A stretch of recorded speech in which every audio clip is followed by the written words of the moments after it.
Doctor, no se le escucha. Me lleva. ¿Desde qué momento no escuchaban? ¿Desde la anterior diapositiva? Sí, doctor, desde que cambió. Me lleva la que me trajo. Malditos. Ya, repasamos. Entonces, vamos, como les indico, hay dos estados. Un estado de ayuno y un estado postprandial del organismo. En el estado de ayuno, el que es el principal representante va a ser el glucagón, que igual se libera por el páncreas, ¿listo? Entonces, el objetivo del glucagón va a ser simple, va a ser producir o sacar las reservas de azúcar de lo que es del hígado, ¿listo? Que es el principal que hace, pero no solo eso, sino es que va a intentar también sacar lo que es azúcar de lo que es el tejido musculoesquelético y de lo que es el tejido adiposo. A nivel del tejido adiposo no saca azúcar como tal, sino va a empezar a hacer una lipólisis, una destrucción de los lípidos para que así se pueda ver lo que es un aumento de lo que son el ATP a partir de tejido graso. Y este mismo tejido graso que se va a empezar a destruir para producir energía, una parte va a ir a lo que es el organismo y otra parte va a ser recaptada por el hígado, porque el hígado metaboliza todo, esa es la magia del hígado, pero al metabolizar esto también le induce a que empiece a haber acumulaciones de tejido lipoide donde no debería. Entonces, por tal razón, en el caso del ayuno, lo que queremos es más bien tener azúcar de reservas, ¿listo? Y eso lo hace el glucagón. El glucagón es el que empieza a trabajar, ¿ya? En cambio, en el estado prandial o después de que nosotros consumimos alimentos, hay un exceso de azúcar en nuestro metabolismo. Entonces, lo que hace ahí la insulina es donde va a trabajar la insulina y es lo que va a hacer es acumular o metabolizar lo que es los azúcares extra en el organismo y va a empezar a llenar lo que es de reservas al tejido hepático y al tejido muscular. ¿Ok? ¿Ya? Y no solo eso, sino es que va a actuar a nivel del adipocito para que igual empiece a acumular nuevo tejido graso. Como les decía, tal vez no me escucharon, el objetivo de la insulina es ser una prohormona de tipo anabólica, ¿ya? No es catabólica como el glucagón, que destruye azúcar, que destruye tejido adiposo, no, es anabólica. ¿Por qué? Porque su misión es crear, ¿listo? La definición de metabolismo es un equilibrio entre catabolismo y anabolismo, por si acaso. El catabolismo es destrucción de proteínas, de lo que es lípidos, de lo que son aminoácidos. En cambio, el anabolismo es creación, ¿listo? Creación de carbohidratos, de lípidos, de proteínas. Entonces, la insulina es una más que todo anabólica. ¿Por qué? Porque va a causar glucogénesis, que quiere decir, va a causar que empiece a acumularse lo que es el azúcar, ¿listo? Ya sea en tejido hepático, en tejido lo que es muscular, en tejido adiposo, y no solo eso, sino va a actuar, como les indico, en lo que es a nivel del tracto gastrointestinal, o como les estaba mencionando en el cuadro. ¿Por qué es importante esto? Porque no solo esas hormonas van a influir en lo que es la función del metabolismo de los azúcares. Hay hormonas relacionadas a lo que es la parte gastrointestinal, los famosos GIPs, que los hemos visto en el anterior tema, ¿listo?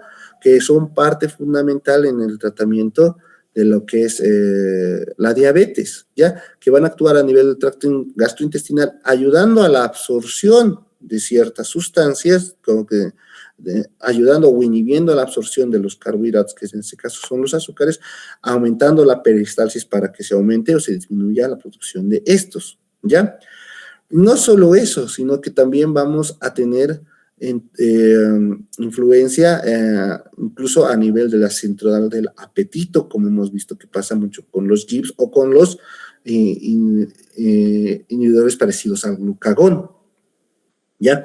Entonces, el manejo de como vemos estos escenarios, nosotros vamos a ver que en el tratamiento de la base de las insulinas vamos a tener dos periodos grandes. Un periodo de ayuno en el que el paciente no va a comer y un periodo en el que el paciente come y vamos a necesitar ya sea bolos ¿listo? De administración de ciertas insulinas, porque no todas las insulinas se parecen, como vamos a ver dentro de unos momentos, o ajustar la dosis de la insulina, ¿listo? Según la necesidad del paciente. ¿Y por qué vamos a ajustar eso?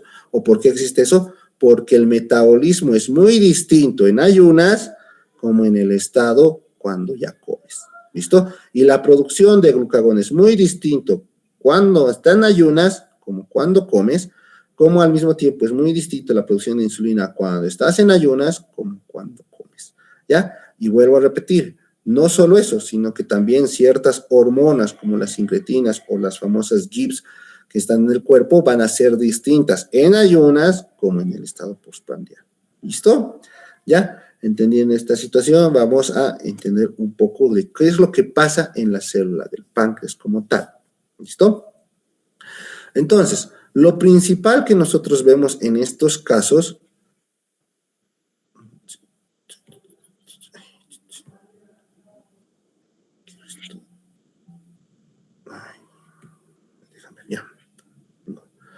lo que nosotros vemos en estas casas es, uno, el ingreso de la glucosa a través de la célula, ¿ya? Esto va a ser a través de los famosos receptores GLUT, más que todo los GLUTs1, que son los que abundan en el tejido hepático, en el tejido esquelético, ¿ya? Por si acaso, hay como 10 tipos de GLUTs, ¿ya? Hay GLUTs más predominantes, por ejemplo, en tejido encefálico, como el GLUT2, que a diferencia de lo que es en tejido periférico, ¿ya? ¿Por qué les menciono esto? Porque el principal es el GLUT4, que es mayormente el que se encuentra en todo, distribuido en casi todos los tejidos, que es el principal transportador del azúcar hacia el interior de las células. Cuando este GLUT falla por trastornos genéticos, como vamos a ver más adelante, puede desarrollar diabetes, ¿ya? Sin embargo, ya desde ahorita voy avisando que el GLUT, hay distintos tipos de GLUTs, ¿ya? Entonces, una vez que el GLUT hace ingresar lo que es la glucosa, va a empezar a encontrarse lo que son enzimas como las glucosinasas, la hexosinasa 6, ¿ya?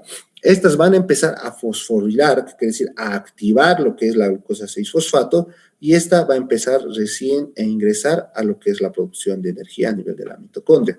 Cuando ingresa a lo que es la mitocondria, ya va a producir lo famoso ATP, ADP, nuestro famoso ciclo de Krebs, que tanto nos han hecho a memorizar los 32 pasos, ¿listo? Para producir los 16 pasos para producir lo que es una molécula de ATP, ¿ya?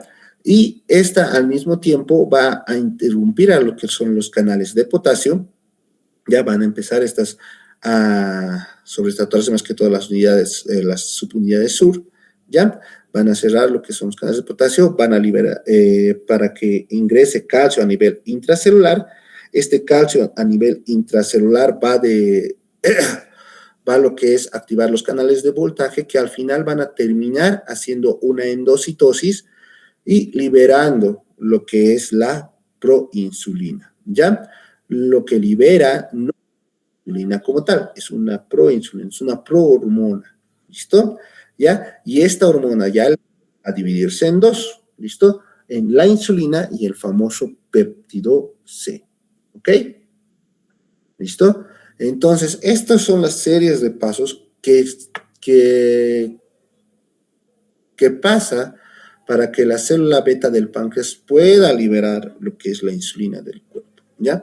¿Y cómo lo hace? Pues primero captando el azúcar, fosforilando la misma, haciendo una activación de lo que es el ATP para actuar a nivel de sus canales de potasio y de calcio, para que así al final pueda liberar o endocitar la famosa insulina, ¿ya? Pero esto, como les vuelvo a repetir, es una prohormona lo que hace primero en el cuerpo. Y de ahí va a causar que esta insulina se va a dividir en dos, en una insulina y en el péptido C, ¿ya? Entonces, este ciclo es el que va a seguir la pobre célula pancreática todo el momento, desde quien siente que existe azúcar fuera del organismo, ¿ya? Entonces, ¿qué es lo malo o qué es la diferencia? ¿Por qué, digamos, en la resistencia a la insulina, que es una parte de la fisiopatología de la diabetes, ¿Cómo se comporta la insulina en los distintos compartimientos? Bueno, aquí vemos una gráfica que está tomada del propio libro, en que vamos a tener dos escenarios, una en paciente diabético y una en paciente no diabético. ¿Listo? ¿Ya? Entonces, podemos ver que cuando hay una ingesta de lo que es el alimento, ¿ya? Hay una ingesta de lo que es el alimento, a nivel hepático, ¿ya? Hay una producción más elevada de lo que es la glucosa en la glucosa hepática. ¿Listo? En los pacientes diabéticos, debido a que hay una resistencia a la insulina, su producción, se podría decir, es mucho mayor y por un tiempo más prolongado. ¿Listo? A diferencia de un paciente no diabético, donde hay una especie de caída, ¿listo? En el paciente no diabético es constante. ¿Qué quiere decir eso? Que hay un tiempo más prolongado y es más latente de que el azúcar creado hepáticamente nuevo se mantenga en el organismo. ¿Ya? No hay una reabsorción tan rápida como lo hacíamos anteriormente o como esperábamos que haga en los pacientes en los pacientes no diabéticos. ¿Listo? En el paciente diabético no hay esa absorción o captación tan precoz de lo que es la producción del azúcar. ¿Listo? En el músculo esquelético más bien pasa todo lo contrario. ¿Qué quiere decir eso? En el músculo esquelético podemos ver que en el paciente diabético la absorción del azúcar, o sea, que absorbe el azúcar el músculo esquelético, es más lenta. ¿Listo? Ya en un paciente más bien que no es diabético, la absorción es mucho más superior. ¿Listo? ¿Ya? Eso nos quiere decir que no absorbe bien el hígado y el azúcar que está circulando en el cuerpo tampoco lo puede absorber el tejido muscular. ¿Me dejo entender? ¿Listo? En el paciente diabético lo absorbe más bien lento, cuando tiene que ser lo contrario, tiene que intentar absorber más rápido. ¿Por qué? Porque intentamos actuar de los flancos. En lugar del hígado tiene que ayudarme en mi músculo esquelético. ¿Listo? Pero en el caso del diabético no es así. ¿Ya? Ahora veamos cómo es la curva en el caso del glucagón. ¿Listo? Cuando hay con una ingesta de comida, como hemos dicho, el glucagón es una hormona de ayuno. ¿Listo? Se activa cuando hay ayuno y cuando come, por tal motivo, el glucagón tiene que bajar. Es lo normal, ¿ve? O no tiene que producirse. Por eso existe lo que es las famosas, como hemos visto, los antidiabéticos orales, existían los inhibidores análogos al glucagón, lo cual su objetivo es, digamos, ayudar a la disminución de lo que es el glucagón para que haya una producción de insulina. ¿Listo? Es su contraparte, ¿ya? Que es uno de los medicamentos preferidos que les he indicado en los nuevos esquemas de tratamiento para la diabetes por vía oral o, bueno, en este caso intramuscular, ¿no? Porque les he dicho que este es uno de los pocos medicamentos que se administra por vía intramuscular, que hasta hemos visto que había capítulo de South Park, ¿no? Y cuál es su beneficio, que ayuda a disminuir el peso corporal, ¿no? Pero bueno, un poco eso recalcando el anterior tema, podemos ver que el glucagón en el caso del paciente no diabético, cuando hay una ingesta de comida, el glucagón baja inmediatamente, que es lo normal, porque es su contrarrespuesta. Sin embargo, en el paciente diabético podemos ver que no baja, mantiene una especie de meseta y su disminución es más lenta. Y eso que afecta, que el cuerpo sigue produciendo sigue produciendo azúcar. ¿Me entienden? ¿Qué quiere decir? No solo es que no pueda absorber el azúcar, no solo es que los otros músculos lo absorben más lento, sino es que ahora me sigue produciendo más azúcar a pesar de que yo ya no quiero que produzca azúcar. ¿Listo? El organismo. Entonces, todos esos mecanismos están alterados en un paciente diabético. ¿Ya? Y ahora nos vamos con las partes más importantes. Uno que es en el islote del pancreático, en la parte de la insulina. ¿Qué es lo que pasa? ¿Ya? Podemos ver que en el paciente diabético, cuando hay una ingesta de alimento, tenemos un subidón de lo que es la insulina, que es lo normal, que es lo que vamos a ver cómo que se comporta así, y inmediatamente baja. después de producir sus mecanismos, ¿no? Lo que estamos esperando que haga que ingrese el azúcar a la célula, toda esa situación. Sin embargo, en la resistencia a la insulina, en los pacientes diabéticos, vemos que no existe eso, ¿listo? No existe ese comportamiento de pico y disminución brusca, no, más bien existe una elevación más lenta, ¿listo?, de la insulina, y eso nos trae como consecuencia una especie de meseta. Entonces, la insulina no actúa de manera que queremos. Primero, que la insulina que produce en un paciente diabético es mucho menor a una insulina de un paciente no diabético, produce menos insulina, y esta insulina es tan ineficiente que ni siquiera puede llegar a disminuir o ni siquiera llegar a un pico insulínico como esperamos. ¿Listo? Entonces, por tal motivo, la insulina es manejada muy distinta en los pacientes diabéticos, o sea, por todas estas cuestiones, y por último en el tejido adiposo, donde hace lo que es la lipólisis, la destrucción del tejido lipídico, vemos como en el paciente diabético es una destrucción, se podría decir, no mayor, sino un poco más lentecida, ¿listo? ¿Por qué? Porque en el paciente no diabético vemos que produce una lipólisis un poco, en el tejido adiposo, una lipólisis menor, ¿listo? Una lipólisis, perdón, mayor y más rápida. En cambio, en el paciente diabético es más lenta esta lipólisis, y por eso el paciente empieza a acumular o se empieza a relacionar mucho a lo que es la resistencia a la insulina, a lo que son los pacientes obesos. ¿Listo? Entonces, ya de por sí podemos ver que fisiológicamente el comportamiento del azúcar es distinto en distintos escenarios, en que el paciente come y no come. Y podemos ver que el tratamiento y el comportamiento de la insulina a nivel fisiopatológico, a nivel de los distintos órganos, va a ser muy distinto entre diabético y no diabético. ¿Listo? ¿Ya?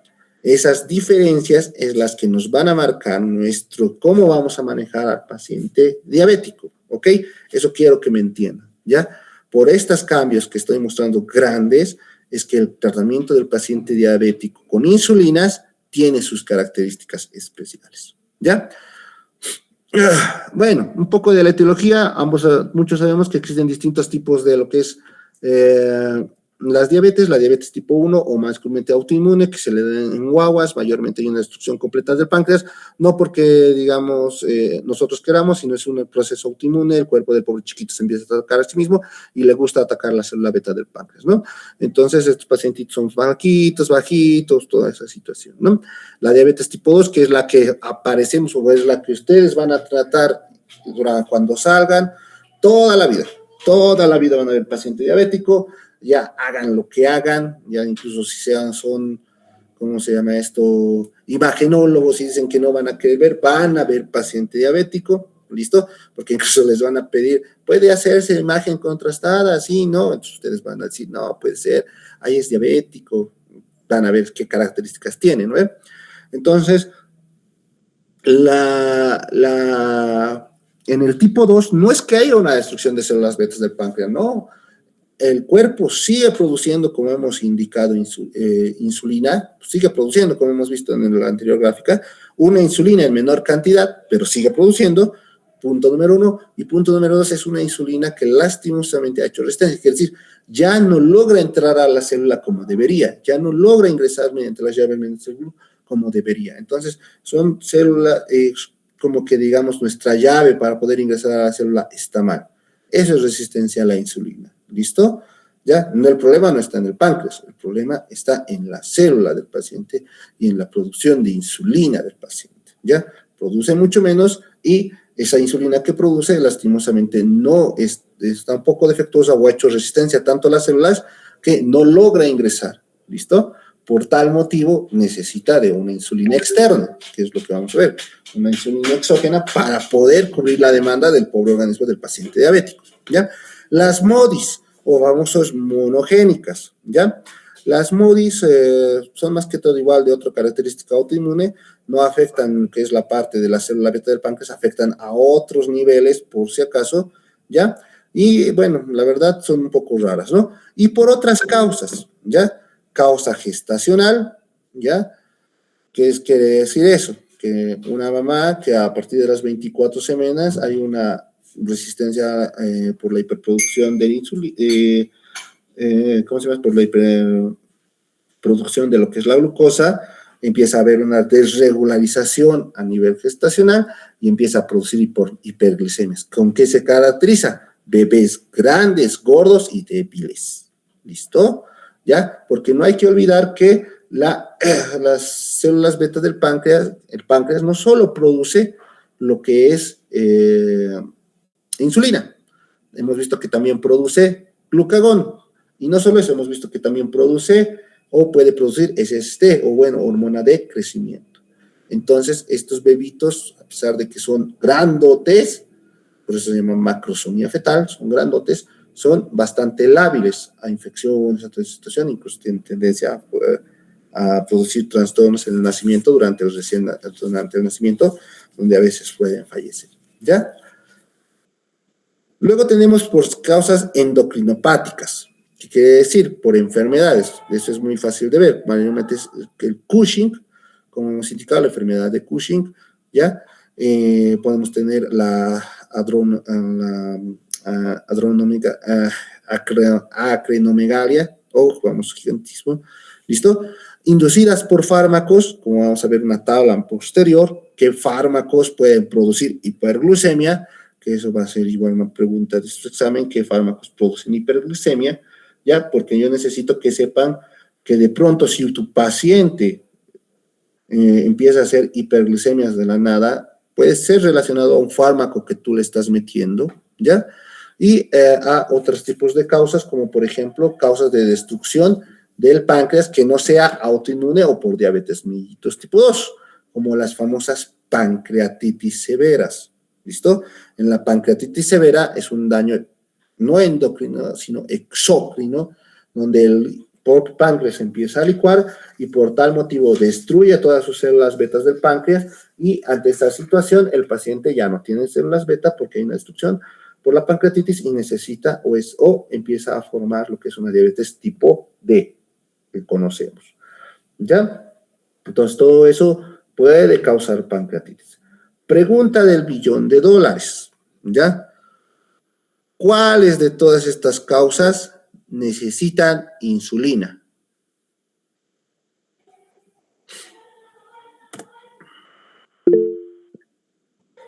A ver, un segundito.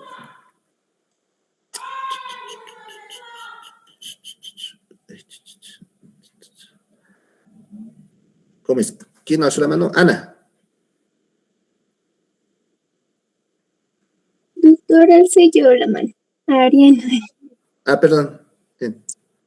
Sería para la diabetes mellitus tipo 1, porque antiguamente era conocido como insulino dependiente, y Muy al bien. producirse esa destrucción de las células que producen insulina, por eso. Ya, muy bien. ¿Qué más? Solo las insulinas tipo 1. ¿En qué momentos indicamos insulina? Decimos, Pau, este paciente necesita insulina. Diabetes tipo 1, te la acepto. ¿Qué más?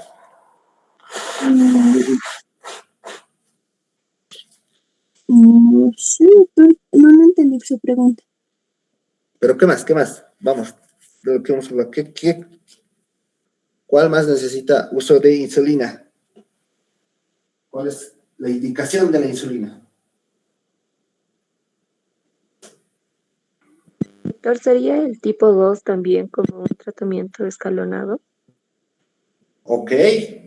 ¿Cómo? ¿Cómo escalonado?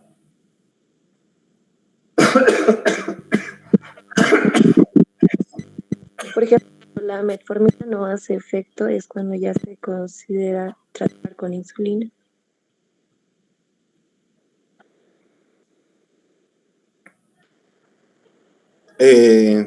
Más o menos.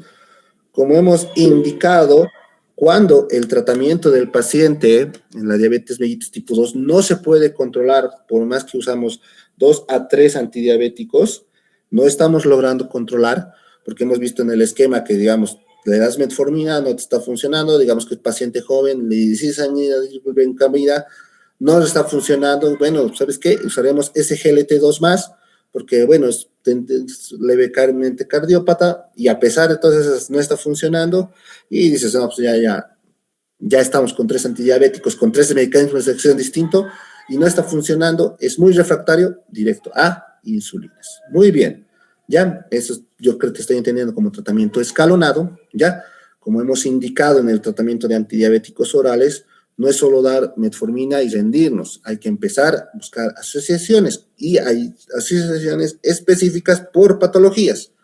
¿Listo? Eso es lo que vamos a, en sus exámenes va a haber casos, preguntas, casos clínicos, así, por si acaso, ¿ya?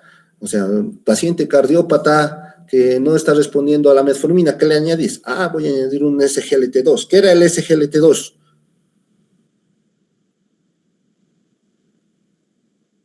Vamos a preguntar. ¿Qué es el SGLT2? O inhibidores de SGLT2. Son Jenny. inhibidores del transportador de sodio y glucosa tipo 2, doctor. Muy bien, ¿ya? ¿Y eso, cómo es su mecanismo de acción?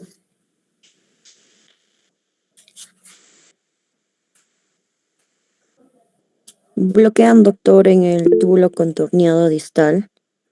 Proximal, ¿ya? Pero que Proximal, sí, para la reabsorción renal de la glucosa, disminuyendo. excelente, ¿ya? Entonces, los SGLT2 lo que van a inhibir lo que es la absorción o reabsorción de lo que es la glucosa. ¿Listo? Entonces, por tal motivo, hay una menos glucosa sérica y por tal motivo, entonces disminuye los valores de glucosa. Hemos dicho que está preferentemente usada en pacientes cardiópatas porque tienen o cumplen una función diurética asociada. ¿Por qué diurética? Porque al inhibir el cotransportador, la glucosa empieza a ir más por la orina y causa un efecto osmótico, ¿ve? Causando, claro que va a causar glucosuria, pero va a ayudarnos en distintos efectos, ¿no? Bueno, yéndonos a esa situación. Ese sería el segundo punto. ¿En qué otros pacientes voy a dar insulina?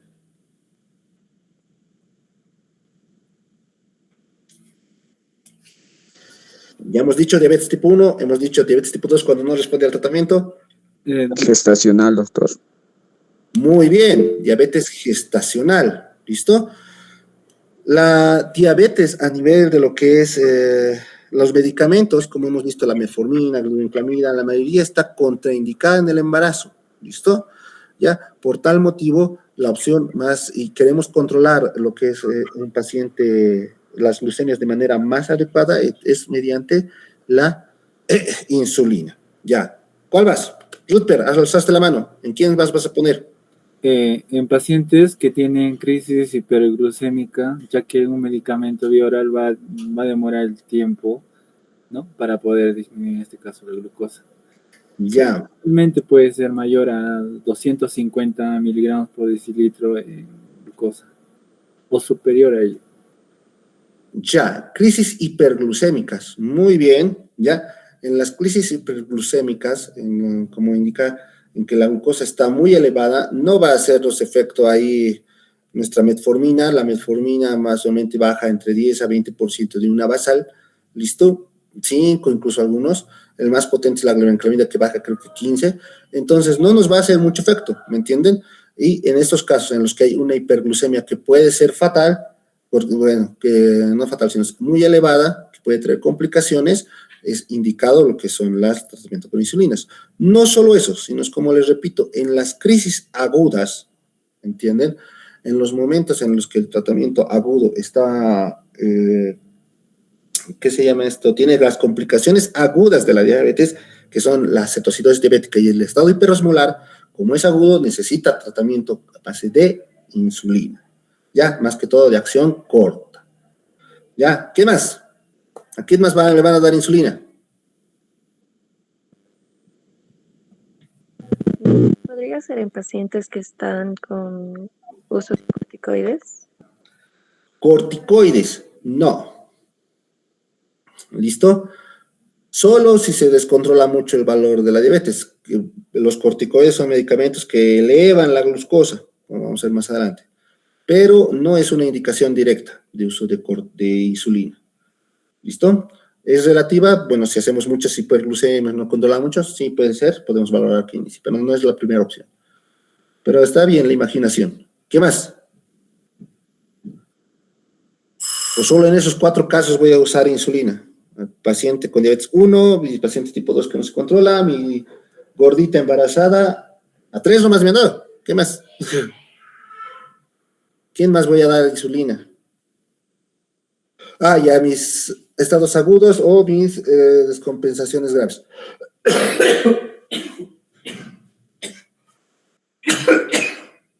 ¿Quién más? 4 casos nomás me han dado.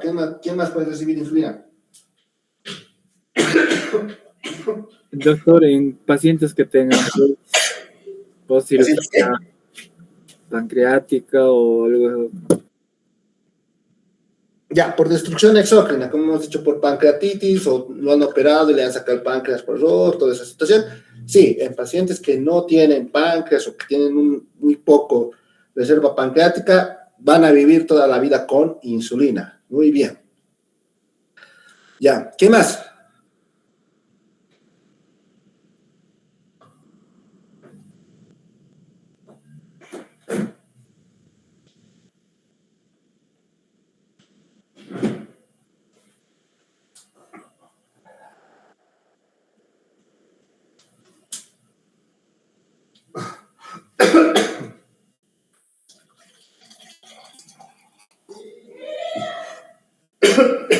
¿Cómo es? Hemos dicho, diabetes tipo 1, diabetes tipo 2 refractaria a tratamiento, diabetes gestacional, diabetes secundario a destrucción pancreática y descompensaciones agudas y diabéticas. ¿Quién más? ¿O esas son las únicas indicaciones para el inicio de insulina?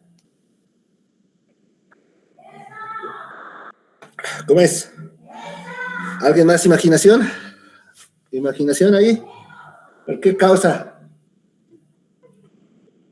¿A los únicos que voy a dar? ¿A los únicos que damos?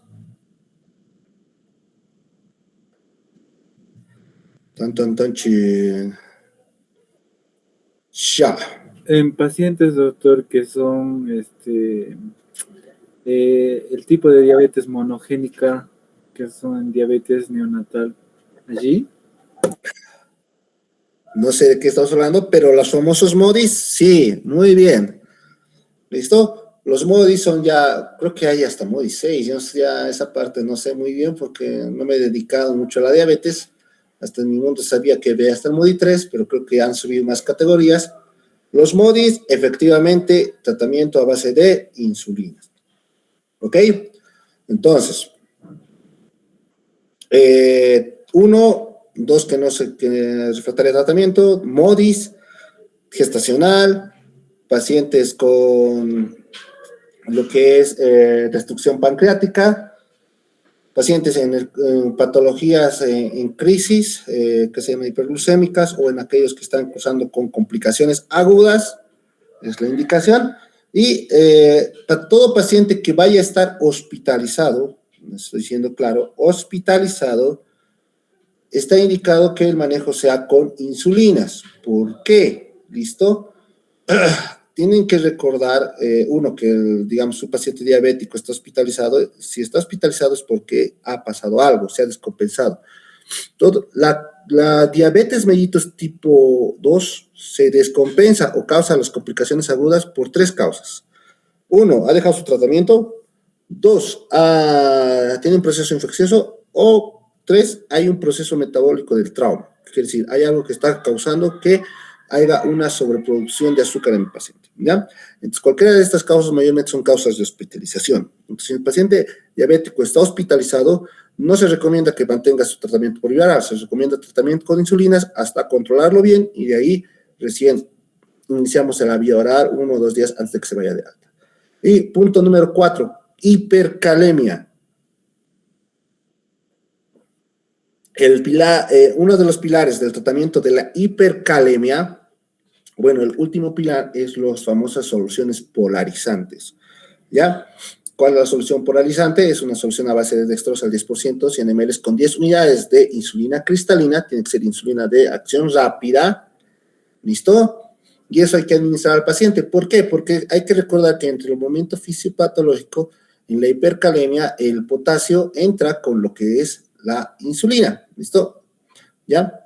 Entonces, nosotros al darle insulina al paciente, aperturamos lo que son los canales de potasio que van a hacer que entre más rápido a la célula a nivel intracelular. Por tal motivo, va a bajar la hipercalemia del paciente, ¿ya? Entonces, en pacientes que están cursando con hipercalemias severas, ya es una indicación del uso de insulinas. Y como vamos a ver en las complicaciones de la cetoacidosis, no puedes iniciar insulina si tiene hipocalemia. ¿Por qué? Porque por lo que ahorita les estoy diciendo, causa disminución de potasio. Entonces, a un paciente que ya está disminuido, que le disminuyas más, es técnicamente matarlo. ¿Ok? ¿Listo? Esas son las principales indicaciones para el uso de insulinas. Si tu paciente no tiene ninguna de esas cosas que estoy mencionando, no le des insulina. ¿Listo? ¿Ya? No es indicación. ¿Ya? Entonces puedes usar cualquier otro antidiabético oral. ¿Ok? Si no está cursando con ninguna de esas situaciones. ¿Listo? Las indicaciones para el uso de insulina son claras. ¿Ok? No estamos aquí inventándonos nada. ¿Ya? Eso ya está descrito.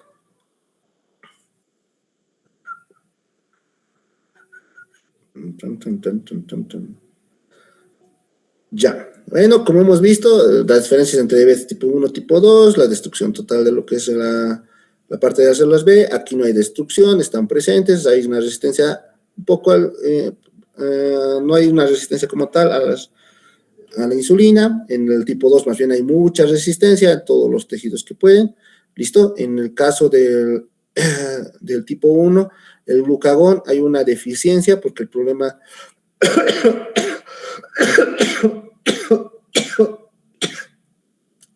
es a nivel de las células beta, ¿ya? Entonces, pero sus células todavía que producen lo que es las alfa que producen el glucagón todavía están bien.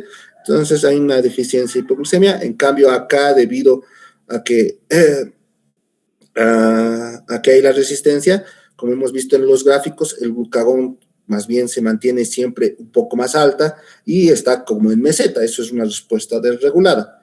¿Listo? Entonces el glucagón a nivel del paciente que hace resistencia más bien no funciona bien, porque hay una alteración en lo que es su metabolismo por la cuestión de la resistencia a la insulina. Y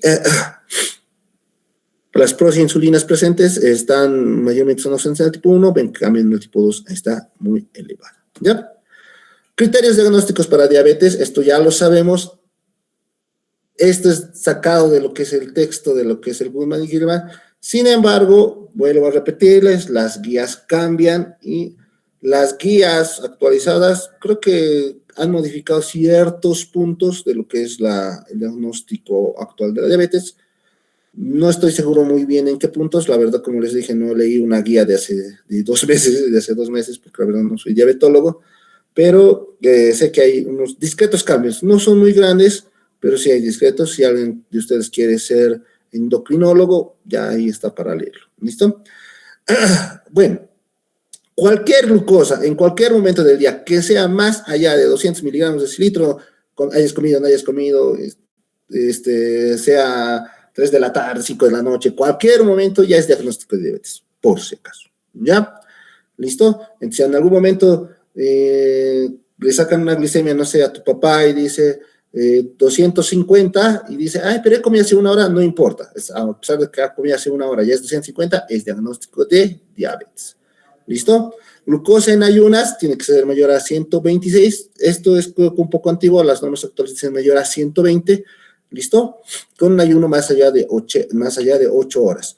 Esto de sin ingesta calórica igual ha cambiado, creo que es una ingesta calórica, creo que 180 miligramos, algo así, si no me equivoco bien, en las últimas guías, ¿ya? Prueba de tolerancia oral a la glucosa, como les digo, que un paciente, la prueba de tolerancia oral a la glucosa es bien interesante. ¿Por qué? Porque lo que hacen es sentarte, te dan tu agüita azucarada y ese rato te sacan sangre. De ahí te tienen que sacar a los 10 minutos otra vez sangre. De ahí a los 50 minutos, a los 30 minutos otra vez sangre y de ahí a la hora. Y ahí vemos nuestras curvitas, cómo el azúcar debería bajar, porque la insulina, hay un boom de insulina tras la ingesta de azúcar y debería bajar. Sin embargo, si no baja o empieza a elevarse más, te está indicando que ya eres de por sí diabético. Antiguamente, bueno, creo que actualmente sigue considerándose el gold standard porque es un tratamiento evidenciado en vivo de la respuesta metabólica del paciente. ¿Listo? La prueba de tolerancia a la glucosa. ¿Ya? Y por último, la hemoglobina glicosilada, que era mayor a 6.5, se considera lo que es ya diabetes. ¿Ya? Entonces,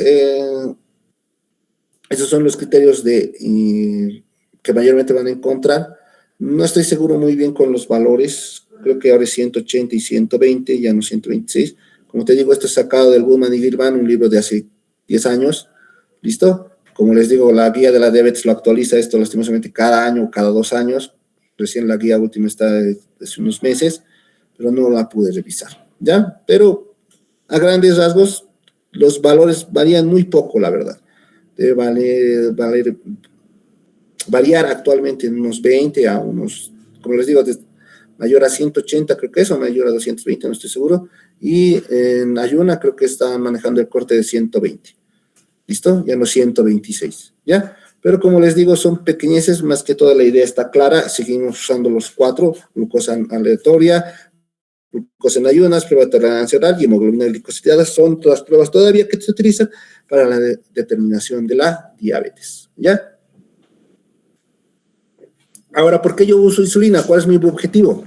Uno, mi objetivo es bajar, estos que están sacados del libro ya no están actualizados, como les digo, a los de este año. Como les dije, la guía salió hace 2 meses. Actualmente lo que se busca ya no es una hemoglobina menor a 7, se busca una hemoglobina menor a 6.5, ¿ya? Una glucosa capilar o preprandial entre 80 a 130, ahora creo que está rondando entre 80 a 120, glicemia postprandial menor a 180, esto también es por si acaso valor en paciente hospitalizado, ¿ya? En paciente hospitalizado no buscamos, por ejemplo, que tenga una glicemia de 110, 105, no podemos esperar, más que todo si estamos hablando de paciente crítico, paciente en terapia intensiva, un valor menor a 180, es decir que estamos nomás ahí queriendo controlar. ¿Ya? La presión arterial sigue siendo un pilar de tratamiento, ahora creo que la guía está entre 130 y 80, ya nos está pidiendo es un poco más rigurosa. En cuanto a las estatinas, como te digo, pacientes de riesgo, ¿listo? Pacientes de riesgo menos de 40 años, pero que tengan un riesgo cardiovascular alto, si se sugiere, aparte de tu tratamiento con insulina, te sugiere también que inicies hipolipemiantes, ¿ya? Principalmente lo que son las estatinas que ya hemos visto, atorvastatina, esuvastatina, ¿listo? Risovastatina, ya pueden ser cualquiera de esas asociando al tratamiento, porque como les digo, la diabetes no solo va a afectar el azúcar, ya va a afectar también a lo que es el manejo de lo que es los lípidos, y por tal también se acompaña de trastornos a nivel de estos valores de tu lipidograma, ¿ya? Y si tienes pacientes mayores a 75 años que no tengan actividad física, sí o sí tienes que añadir a tu tratamiento estatinas. Ahora, lo que nos interesa, la insulina, la famosa insulina, ¿ya? ¿Qué es la insulina? Es una especie de sustituto que hemos creado a partir de ADN recombinante, ¿ya? Viene en unidades internacionales, por si acaso, ¿ya? ¿Por qué les digo esto? ¿Por qué? Porque igual las jeringas, toda esa situación, son jeringas especiales de insulina, ¿ya? Que miden dentro de un ml como tal, porque viene de un ml, viene gradificado para calcular cada una unidad, ¿listo?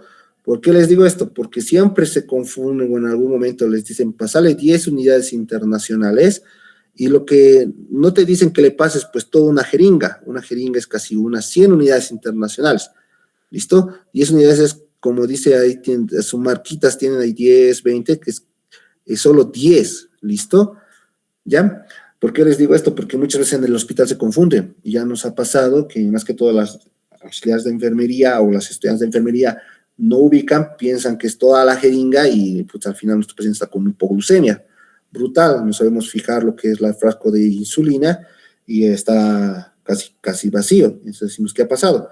Ah, no, es que me han dicho que hay que administrarle 10 unidades y le pasa un ml, y pues un ml 100, ¿Listo? Entonces, por esa situación hay que recordar que la medición de la insulina es en unidades internacionales. ¿Listo? Tiene una idea específica, ¿ya? No, que no es una unidad así al azar, ¿ya? Es específica, unidades internacionales, ¿ya? No es miligramos de cilitro, no es de cc, no es ml, ¿ya? Unidades internacionales, ¿ya? Entonces, las unidades internacionales van a venir en distintas concentraciones, según a lo que veamos de nuestro medicamento. Si va a ser las ultracortas mayormente vienen en 1 en 100, las de largas vienen 1 en 200, 1 en 300, ¿ya? Pero más que todo es como una especie de presentación, pero todas están universalizadas en su administración con jeringa de insulina, ¿ya? ¿Listo? Excepto estas, hay algunas últimas que ya vienen hasta con su propia jeringa, como vemos en el caso de la Dupletec, que vamos a encontrar a nivel internacional. No hay en nuestro medio, por si acaso, algunas presentaciones que vamos a ver que los voy a ir mencionando, sin embargo, van a encontrarlas en otros países, ¿ya? No es que no exista, existen, pues también las mencionamos, ¿ya? La característica número 1 de tratamiento con insulinas es siempre subcutánea, ¿ya? Nunca intramuscular, ¿ya? No intramuscular, ¿ya? Ni tampoco intravenosa. Esa aclaración solo es para los otros tipos de insulinas, más que todo de acción prolongada, pero la única insulina endovenosa que podemos administrar es la insulina cristalina, ¿ya? Es la única que está indicada en endovenoso, que mayormente la usamos en tratamientos de complicaciones agudas, ¿ya? Y también la que les vamos a usar en tratamiento de complicaciones o en estados de elevación bastante incrementado de lo que es la glucosa, ¿ya? La insulina cristalina, vamos a ver, tiene sus características especiales, pero es la única que viene intravenosa. Todas las demás, la Lispro, la Deculer, la Galargina, ¿listo? La NPH, no tienen ni siquiera indicación endovenosa. ¿Listo? Estoy siendo claro. Solo existe una que es endovenosa, que es la cristalina. Todas las demás, sí o sí subcutánea, ¿ya? Sí o sí subcutánea, tampoco intramuscular, ¿ya? ¿Por qué subcutánea? Porque queremos que se acumule en el tejido adiposo, ¿listo? ¿Por qué? Porque algunas de estas se actúan como depósito y queremos que tengan una vida más prolongada o queremos que tengan un tipo de acción más corto, ¿listo? ¿Ya? En cambio, en el tejido intramuscular, uno que causa dolor, si lo ponen en intramuscular, tiene el riesgo de causar infección, ¿ya? En cambio, en el subcutáneo no pasa esa situación, ¿ya? Y porque igual nos queremos evitar ¿qué se llama esto? El ingreso a tercer paso, que es el ingreso a la circulación entérica. ¿Por qué? ¿Por qué queremos eso? Porque cuando pasa y llega a esa situación, la insulina se metaboliza más rápido, ¿ya? ¿Listo? ¿Por qué estamos buscando esta situación? Para evitarnos que la insulina se metabolice más rápido, por si acaso, ¿ya? ¿Y por qué no quiero que mi insulina se metabolice rápido? Por algunas características que vamos a ver más adelante, ¿ya? Y como está aquí, mira, la administración subcutánea llega a circulación periférica, no llega a circulación portal. Por tanto, disminuye su influencia sobre el hígado. También queremos que disminuya, no solo para que se metabolice menos rápido, sino también para que no nos afecte, para que se salte el hígado. ¿Para qué? ¿Por qué quiero que se salte el hígado? Porque el hígado, al mínimo estímulo, va a producir tanto glucogénesis como glucogenólisis, como gluconeogénesis. ¿Listo? Esto, en vez de ayudarme a mi sistema metabólico, lo que va a hacer es empeorarlo. ¿Listo? Voy a enloquecer un poco más al hígado y eso va a causarme más problemas que causarme bien. ¿Ya? Pues por todas estas cosas, ya estoy volviendo a repetir. Siempre endovenoso, excepto la única, que es la cristalina, que es así, es endovenoso. Todos los demás, subcutáneo. ¿Listo? Ahora, vamos a hablar de por sí de dos tipos de insulinas, las de acción rápida y las de acción prolongada. ¿Listo? Hay algunos textos que dicen o refieren de acción intermedia, refiriéndose específica y únicamente a la insulina NPH. ¿Por qué? Los de acción rápida, como vamos a ver, son de que actúan a los minutos, pero desaparecen máximo en 1 o 2 horas. Los de acción prolongada aparecen sus efectos de acción a partir de más o menos de 4 a 6 horas, pero te duran casi 12 a 24 horas o incluso algunos 7 días, como vamos a ver ciertas características especiales de cada una. Sin embargo, la intermedia, que es la NPH, puede durar entre 8 a 12 horas, ¿listo? Sin embargo, eso lo clarifican algunos libros o algunas clasificaciones, como van a ver, o cuando revisen ciertas diapositivas van a ver esa diferencia. Pero nosotros vamos a incluir a la NPH como una de acción prolongada, como está en su libro, ¿ok? No lo vamos a incluir en lo que es la acción corta, ¿ya? Digo, acción intermedia. Entonces, ya de por sí, tenemos 2 grandes grupos, acción de acción rápida y de acción prolongada, ¿listo? ¿Ya? ¿Todos van a ayudarnos para cuestión de diabetes? Sí, pero ¿en qué momentos uso una y en qué momentos uso otra? ¿Ya? Entonces, lo primero hay que saber que en la acción rápida vamos a tener 3 representantes, cristalina, lispro y asparto, ¿ya?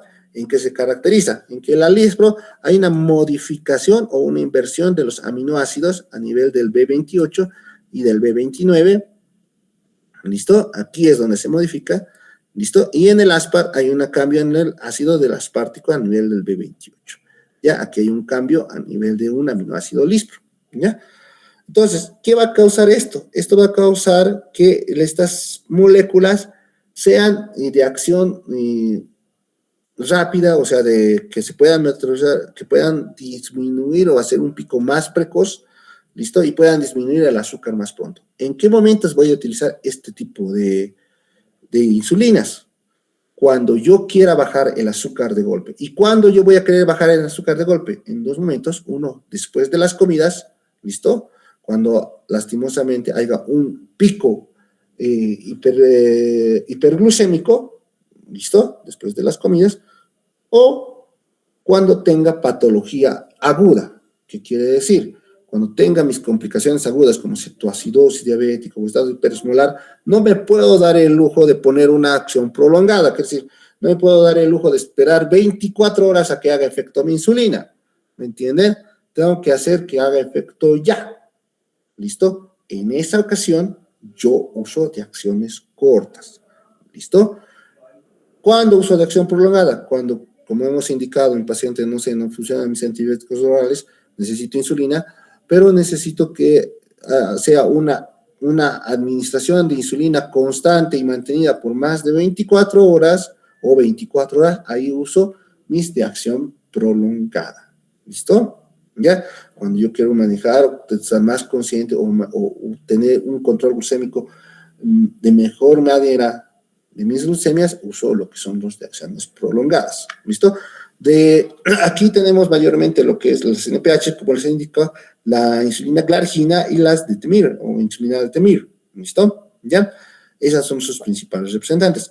Todas estas tienen cambios en un cierto extremo de la cadena de lo que es de la insulina, porque es una cadena de insulina, la que vemos aquí, esta bonita S es una cadena de insulina, y por ciertos cambios a niveles moleculares, les da ciertas características o de metabolizarse rápido o de metabolizarse lento.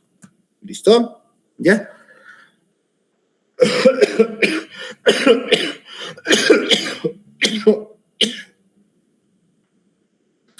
¿Ya? Entonces, esa es la situación. ¿Ya? Entonces, como les vuelvo a repetir, vamos a tener insulinas de carácter rápido y de carácter lento, ¿ya? Lo rápido, como hemos visto, la insulina cristalina o glucilina, la aspart y la lispro, ¿ya? ¿Por qué se llaman rápidas? Porque van a empezar a hacer su efecto de acción en menos de 15 minutos, ¿ya? Van a presentar un pico a la hora, porque dice de 0,5 a 1,5, o sea, la media es la hora, y de ahí van a, después de su pico, van a caer en picada. ¿Listo? Hasta máximo unos efectos que van a dar unos efectos residuales hasta 3 a 4 horas. ¿Listo?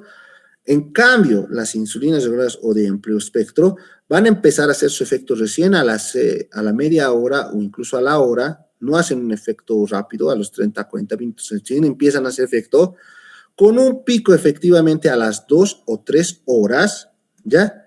Y de ahí van a empezar a bajar lentamente hasta presentar unos efectos residuales que aproximadamente son hasta las 4 y a las 6 horas. ¿Ya? ¿Cuál va a ser la diferencia?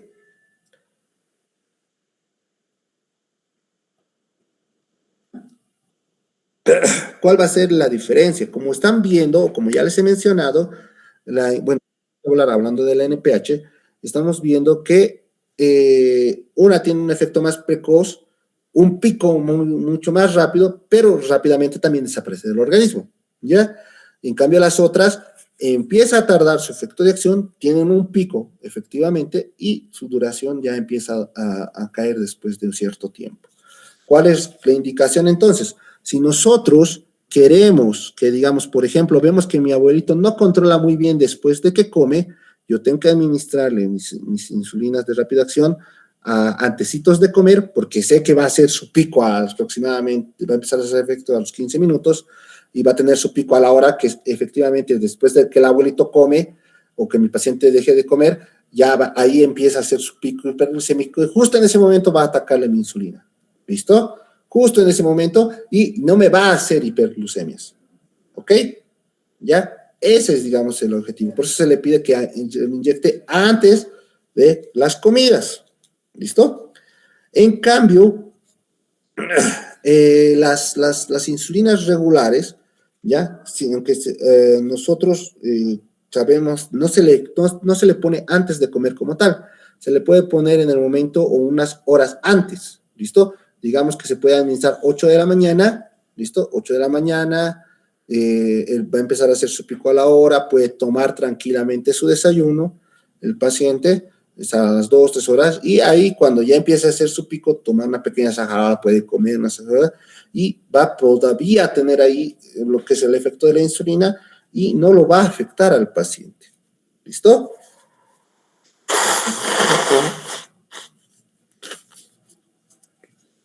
Entonces, por esa situación, las insulinas se comportan de distinto modo, ¿ya? Y estas son, como les digo, las de acción prolongada, ¿ya? La de temirlargina y la de glutet, cómo se comporta, ¿ya? La NPH, como hemos podido ver, aquí, como dice insulina regular, que es máximamente la NPH, ¿ya? Vemos que empieza a funcionar a las 2 horas de acción, pico aproximadamente a las 6 a 8, y luego empieza a bajar de 12 a 16, ¿no? ¿Listo? Entonces, la NPH, que es la que mayormente actualmente se usa mucho, ya muchos tal vez deben ustedes tener abuelitos que utilizan NPH porque es la única que tiene forma de leche, por si acaso, la que tiene forma de leche, ¿ya? O presentación que parece lechosa, ¿ya? Tiene ese comportamiento, ¿ya? Pero, si se fijan bien, por eso se administra 2 veces al día la insulina NPH, uno en la mañana y uno en la noche. ¿Por qué? Porque lo que queremos hacer es, cuando ya ni bien esté bajando, hacer otra vez esa elevación, esa montañita, y podamos tener el tratamiento de mi paciente. Sin embargo, en las insulinas como la de temirlargina y la de glutec, ¿ya? Ahí el comportamiento es distinto, ¿ya? Empieza a presentar su efecto de acción a las 2 horas y presenta una meseta constante, por aproximadamente 20 horas a 22 horas, y de ahí recién empieza a bajar. ¿Listo? Entonces, estas también son un poco caras, por si acaso les advivo ya desde ahora, son más caras que una NPH o que una insulina cristalina, son más caritas, creo que valen en miles, 2.000 creo que vale, no estoy muy seguro, ¿ya? Entonces, no requiere, digamos, 2 dosis, digamos, para que haga esos picos. A momentos puede requerir, pero mayormente con una dosis, ¿ya? Te aguanta tranquilo para las 20 a 22 horas. En cambio, la glargina, esa sí te dura más tiempo, dura aproximadamente 24 horas, pero esta cuerta de golpe, ¿listo? No baja como las otras así, montañitas, así, no, está de golpe. Ya haces 24 y ya se acaba completamente el tratamiento, se acaba completamente lo que es su efecto de acción, ¿ya? Entonces, esta no se acumula. ¿Listo? En cambio, la de Glutec, que es la que más se usa, es la que últimamente se usan más para los tratamientos de diabetes a nivel internacional, la de Glutec, es la que tiene incluso efecto de acción entre más allá de 24 horas, 48 horas. O sea, belleza, pues se te vas pinchando en el cuerpo cada 2 días. ¿Listo? Ya no es necesario que te pinches una vez al día o que te pinches 2 veces al día o que te pinches cuantas veces sea necesario por lo que es o después de las comidas, como en el caso de la insulina cristalina o la Lispo. ¿Listo? Aquí más bien te dura 2 días, pero como les digo, la de Gludec, por ejemplo, no, hasta yo sabía, no está en el mercado. ¿Listo? Y tampoco creo que haya llegado a Santa Cruz todavía. Sin embargo, países como Argentina, Brasil la tienen. ¿Listo? Lo tienen. ¿Ya? Y sin contarle lo que pasa en Estados Unidos, lo tienen hace tiempo, porque son los que lo han inventado, ¿ya? ¿Y por qué? Porque es su beneficio. Casi día y medio no necesitas administrar una nueva insulina. Con una te dura. ¿Listo? Entonces estas son las famosas de acción prolongada. Entonces, como podemos ver la diferencia, hay unas de acción súper rápida, hay unas de acción regular o montañitas, como vemos las NPH, que las estamos clasificando con las prolongadas, pero como pueden ver, no hace lo que es aquí una super meseta, se eleva, igual tiende a bajar disminuidamente, como parecida a lo que son las otras. Y después tenemos las de superacción prolongada, que te duran de 20, 24, hasta 36 a 48 horas.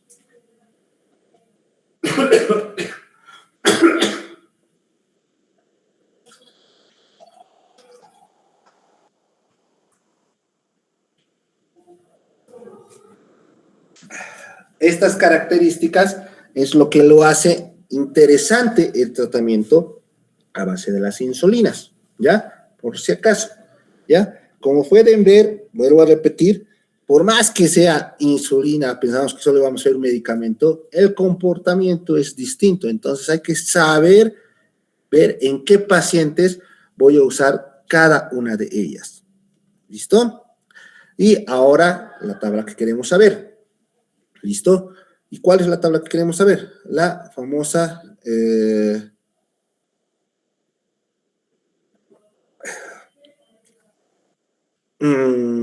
¿qué se llama esto? ¿Cuánto tiempo, cuánto es su pico, cuánto dura y cuándo empieza a desaparecer? ¿Ya?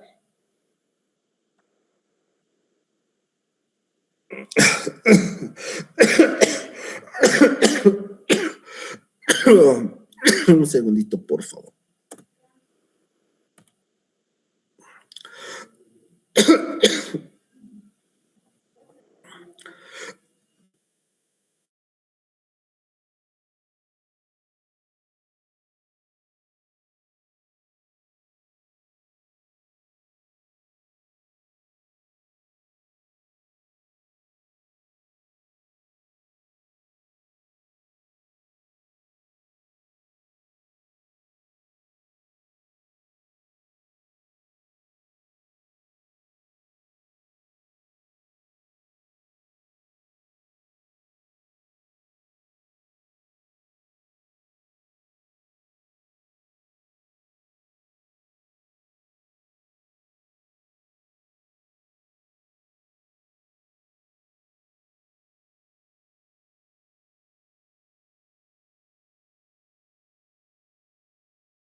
Ya, ahora sí, perdón.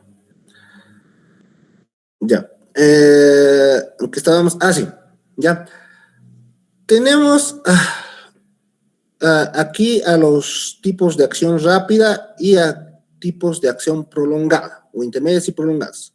¿Ya? Incluso las rápidas se subclasifican en dos, las ultra rápidas y rápidas. Las ultra rápidas, ¿a quienes tenemos? Al aspar, la glulicina y la lispro. ¿Ya? Empiezan a tener su efecto de acción en menos de 15 minutos. ¿Listo? O sea, rapidísimo. Van a presentar un pico aproximadamente a la media hora, a la 1 hora y media. ¿Listo? ¿Ya? Y van a durar entre 3 a 4 horas. ¿Ya? ¿Listo? Luego tenemos a las regulares. La regular, o famosamente conocida como cristalina, que es la más usada aquí en Bolivia, ¿listo? En muchos centros hospitalarios. Esta es igual de acción rápida. ¿Por qué? Porque empieza a hacer su efecto de acción a la media hora, a la hora. ¿Listo? Las otras son más rápidas, pero esta tiene todavía un efecto de acción rápido. O sea, media a 1 hora es todavía un valor aceptable. Su pico, eso sí, es un poco más lejano, es entre las 2 y 3 horas y dura aproximadamente de 4 a 6 horas. ¿Listo? ¿Ya? Entonces, tenemos las ultra rápidas, que están las aspar, la lispro y la glicina, que es menor a 15 minutos. ¿Ya? 15, efecto de acción de media a 1 hora y te dura solo 3 a 4. En cambio, la cristalina empieza a hacer su efecto en media a 1 hora, con pico a las 2, 3 horas y dura aproximadamente 4 a 6 horas. ¿Listo? Posterior a esa tenemos a las basales o intermedias. ¿Listo? Basales que vamos a tener las de dos. Se llaman basales porque mayormente son la base del tratamiento. ¿Ya? Vamos a tener un segundito más, por favor. Discúlpenme, por favor.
39. Ya.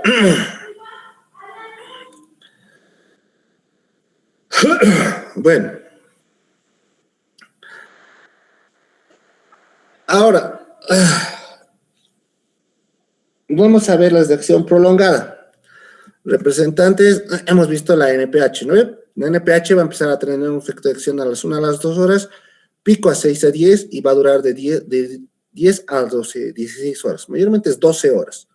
¿Listo? Por eso se administra 2 veces al día, uno en la mañana y uno en la noche. La de Temir, la Glargine y la de Glutec, las que les mencioné, van a presentar todos un efecto de acción de 1 a 4 horas. ¿Listo? Es más lenta. ¿Listo? Y si se dan cuenta, ninguna tiene un pico. O sea, se mantiene constante. No tienen pico como las demás. Esto es constante y ya. Y van a durar, eso es lo que varía. La de Temir, por ejemplo, dura de 12 a 20. La Glargina dura de 12 a 24, casi un día. ¿Listo? Y la de Glutec de 24 a 42 horas. Belleza, incluso 2, 42, 24, 48, casi 3 días te puede durar. 2 días y medio. ¿Listo? La de Glutec.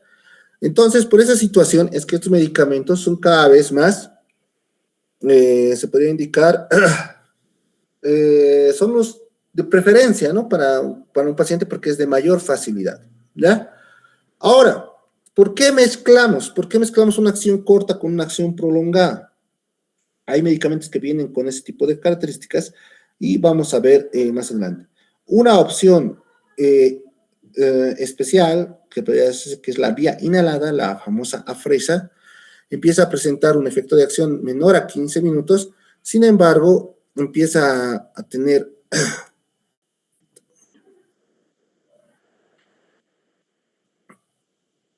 su pico a los 30 a 90 minutos y van a durar una duración de 2 a 3 horas. Esta se podría considerar la única vía inhalada que se está probando. Bueno, ya no es tampoco, es casi unos 10 años, pero que se podría indicar como acción rápida. Se la usa de rescate, al igual que las ultra rápidas. Estos son de rescate, ¿ya? Las ultra rápidas, rescate o emergencias, y más que todo la regular o la cristalina, y las basales mayormente son para tratamientos prolongados, ¿ya? Pues representantes tenemos todas, pero la NPH y la Glargina son las únicas que tenemos en el medio. Por si acaso, ¿Glargina hay en Bolivia? Sí. ¿Glargina hay en La Paz? Sí. ¿Cuánto cuesta? Carito es. Creo que vale 2.000 lucas, algo así. Pero es un tratamiento para un mes, así que tiene sus beneficios. Ya.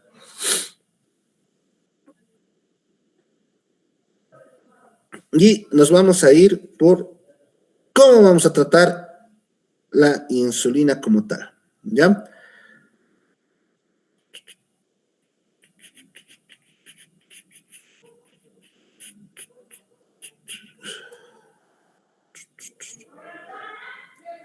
¿Por qué son menos?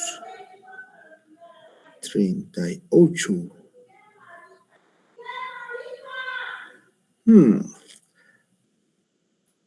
Éramos 40 y tantos. Jajaja. Vamos a llamar lista. Y vamos a ver quiénes están despiertos todavía. Achata. Achata. China. Achata China. No está. Ahorita se conecta, Doc. No, es que se conecte. Tan, chin. Tuvo problemas con su red. Hace rato he visto que son 39, hace rato. Anampa. Presente, doctor. Buenas tardes, ahora sí. Ok, Ancasi. Presente, doctor. Ya, Ancasi Liz. Presente, doctor. Muy bien, Bautista María. María no ingresó siempre, ¿no?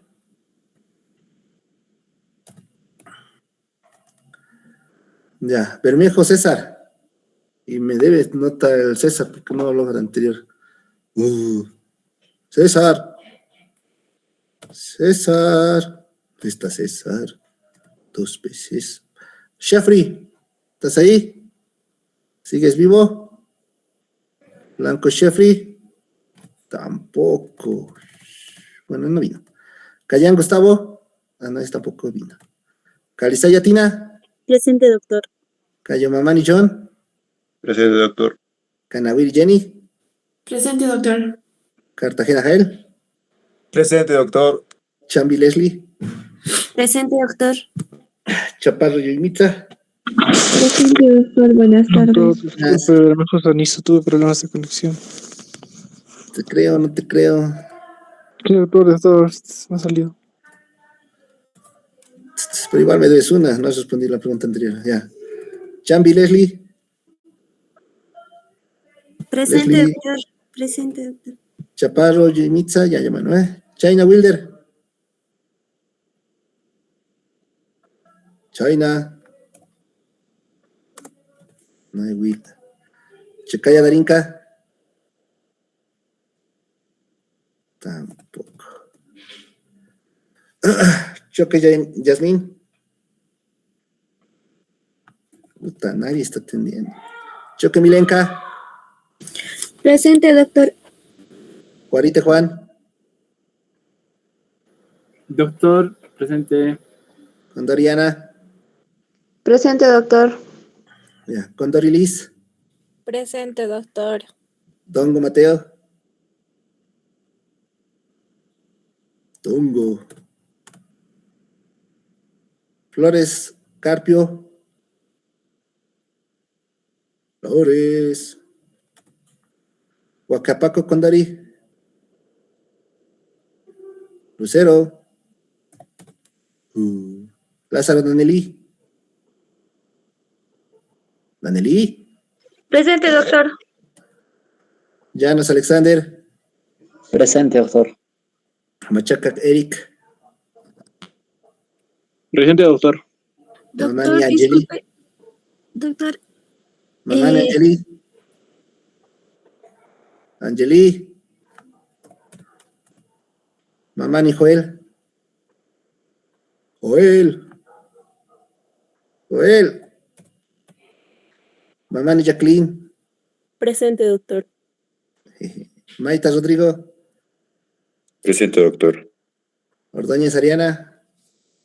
Presente, doctor. Pacheco Cristian. Presente, doctor.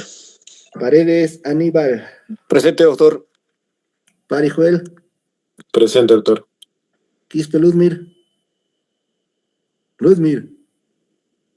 vino. Quispe John. Presente, doctor. Quispe José. Presente, doctor. Rodríguez Tamili. Presente, doctor. Saucedo Catherine. Presente, doctor. Segales Daisy. Presente, doctor. Sumi. Presente, doctor. Surco Nayeli.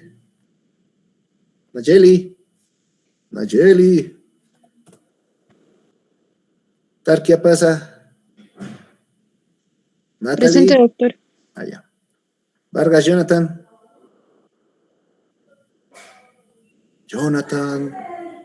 Vargas. Vega. JD. Vilca Evely. Presente, doctor. Buenas tardes. Buenas tardes. Vilca Pasa Junior. Sí, presente, doctor. Vilca Pasa. Vilca Pasa. Yuhra Karen. Presente, doctor. Buenas tardes. Pues ya. Ok, creo que hemos despertado. Y frutas, hay muchos que no han respondido. Guajaja, eso es maldad. Ya. Vamos con lo que nos importa, cómo vamos a manejar las insulinas y qué es lo que vamos a hacer. Ya. Vamos a tener dos tipos de regímenes, por si acaso. Régimen basal bolo y régimen convencional o infusión. ¿Listo? ¿Cómo se comporta cada una de estas situaciones? Como vemos aquí, hay nuestro desayunito, nuestra comidita, nuestra cena y qué es lo que pasa en la noche donde no comemos. ¿Listo? Entonces, en el régimen basal bolo, ¿qué te indica? Nosotros, obviamente, que después de comer vamos a tener una hiperglucemia normal. ¿Listo? ¿Ya? Entonces, mayormente esto cuando nos tomamos la arginina o de Glutec, tenemos una basal constante del control de la glucemia. A algunos pacientes Con esta basal es suficiente, no necesitan bolos, ¿listo? Por si acaso, ¿ya? Pero hay otros pacientes que lastimosamente después de la ingesta de la comida hacen más hiperglucemia y no la puede controlar su parte basal ni su parte metabólica como tal. Por tal motivo hacen parte de un bolo. ¿Quiénes usamos en la parte de bolo? Pues a las famosas ultra rápidas, ¿ya? Que puede ser una Lispro, puede ser una, ¿qué se llama esta situación? Puede ser, por ejemplo, la Lispro o la famosa regular, claro que administrando un poco antes, porque la Lispro hacia los 15 y la regular hacia la media hora, ¿no? Entonces en ese caso se le pasa el bolo. ¿Listo? Entonces hace la hiperglucemia, le pasamos un bolito y evitamos que nos haga piques hiperglucémicos, ¿ya? Eso se llama el famoso basal bolo, que es el que más se utiliza en un paciente con diabetes o en sus primeras etapas. ¿Listo? Luego vamos a tener el régimen convencional o famosamente regular. ¿Qué quiere decir esto? En esta es mayormente la que usamos con NPH. Como les he indicado, la NPH, que es una intermedia, pero la seguimos usando como prolongada, tiene un movimiento de montaña. No es como aquí, como nuestras basales, que está constante. No. Aquí el paciente toma y empieza a hacer su efecto de acción, mantiene un pico y va a mantener constante, controlando mi glucemia hasta cierto punto, y cuando ya empiece a bajar, ese rato yo tengo que dar mi otra dosis. ¿Listo?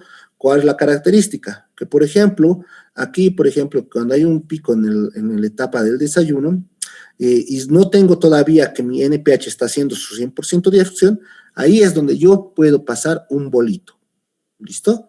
Un bolito de famosa regular, ¿ya? De la regular, que sabemos que tiene un tiempo un poquito más prolongado y es un efecto de acción a la media hora. ¿Listo? Entonces, yo si inicio antes de mi desayuno, me administro mi NPH y me administro mi regular, tomo mi desayunito con calma, entonces no voy a tener pico hiperglucémico. ¿Me dejo entender? Y cuando, digamos, yo ya esté, digamos, por la hora de la cena, me administro mi NPH, inmediatamente 2 minutos después, mi insulina cristalina, ¿ya? O regular, yo lo voy a tratar de cristalina porque es como la conozco más.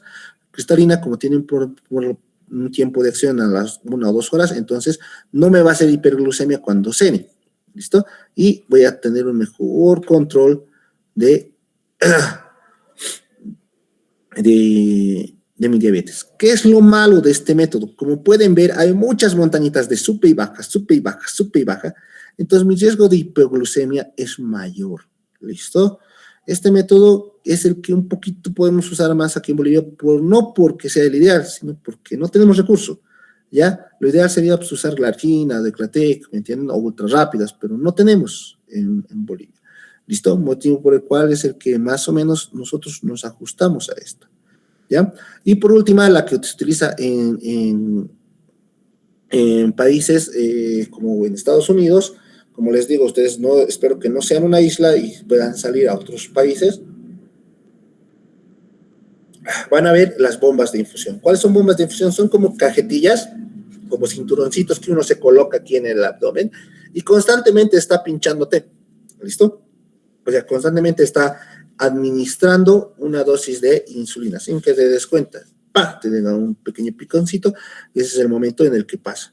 Y más bien cuando ya sabes que hay ingesta de comidas, utiliza otro bolo de infusión rápida, si lo ves necesario o si en tus controles sale uso de la misma, y te colocas, ¿listo? ¿Qué es lo malo? Que dependes mucho de los bolos, muchos bolos de acción ultra rápida, y como les digo, la infusión continua, que es de estas maquinitas especiales, es variable, ¿no? O sea, la programación electrónica tiene que ser muy buena, cosa que no sé si se hará aquí en Bolivia, pero sí en otros países, ¿listo? En los Estados Unidos usan mucho de estas maquinitas de bomba de infusión, más que todos los pacientes diabéticos tipo 1, por si acaso. ¿Por qué? Porque son los que más constantes necesitamos tener un manejo adecuado de la glucemia.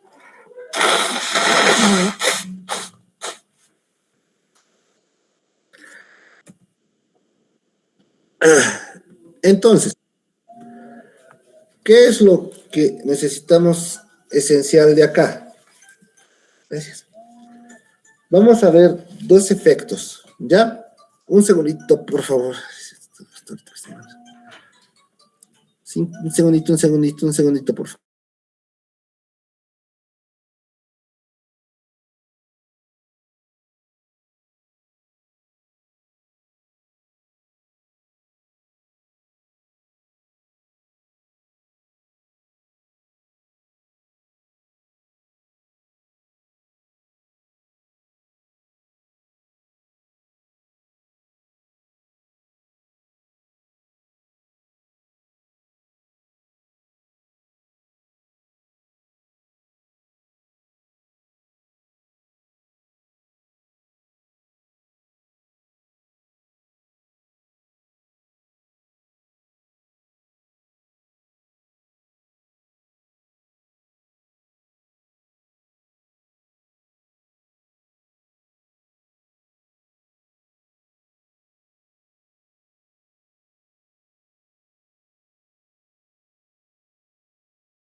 Ya, mil disculpas. Aprovechando el cuadrito, ¿listo? Y bueno, más que todo aprovechando lo que es las comiditas como tal, vamos a hablar de dos fenómenos que aparecen o que van a escuchar, ¿ya? El famoso fenómeno amanecer y el famoso efecto Somoji, ¿listo? Que son preguntas de examen, no sé, todo lado se pregunta, ¿qué es el efecto Somoji? ¿Listo? Y bueno, primero vámonos con el efecto amanecer, ¿ya? Ustedes han de recordar que nosotros cuando dormimos, o sea, nosotros estamos en un sueño o estado fisiológico, pero ni bien nosotros despertamos, ¿listo? Cuando nosotros empezamos a despertar, empezamos a liberar hormonas como el cortisol, como lo que es hormona de crecimiento, etc. Y todas esas hormonas hacen o crean una explosión de lo que es se podría decir, de hormonas contrarreguladoras a la insulina. Entonces, el paciente despierta y despierta con hiperglucemias, ¿ok? Ese es el famoso efecto amanecer, ¿ya? Entonces, el paciente despierta con hiperglucemias y entonces el doctor dice, no, está muy mal, hay que modificar el tratamiento, toda esa cuestión. No, pero es una respuesta fisiológica, ¿listo? Y en cambio, el efecto Somoji es que debido a que, digamos, en las etapas de la noche el paciente no come, cursa con una hipoglucemia tipo 2, 3 de la mañana, y el cuerpo, para compensar esa hipoglucemia que hizo en la noche, empieza a aumentar su producción de glucagón. Entonces, por tal razón, empieza a haber una hiperglucemia igual en la mañanita. ¿Listo?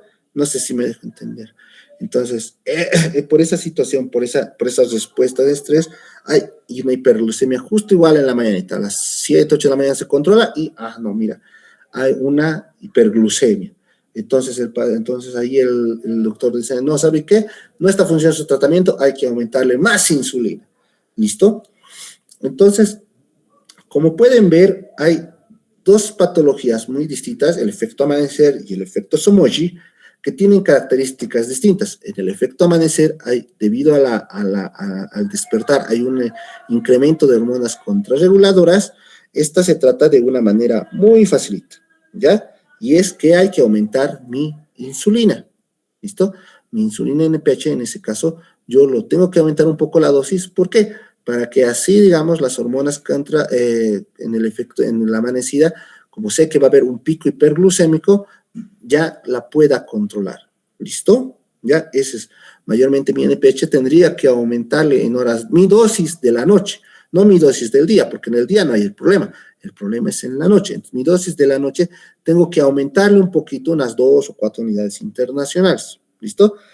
Sin embargo, en el efecto Somoji, donde el problema es que hay una hipoglucemia y esa hipoglucemia causa un periodo de estrés, lo que yo tengo que hacer es, no tengo que aumentar mi dosis, lo que tengo que hacer es disminuir mi dosis.